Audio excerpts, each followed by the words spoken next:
In the Active Template pane, click the Right Angle Line tool.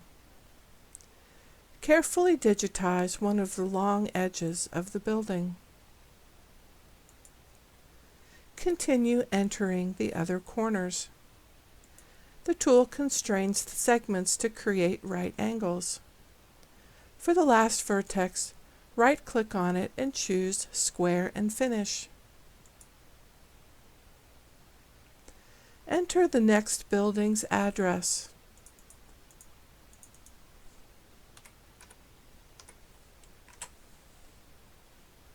And digitize it.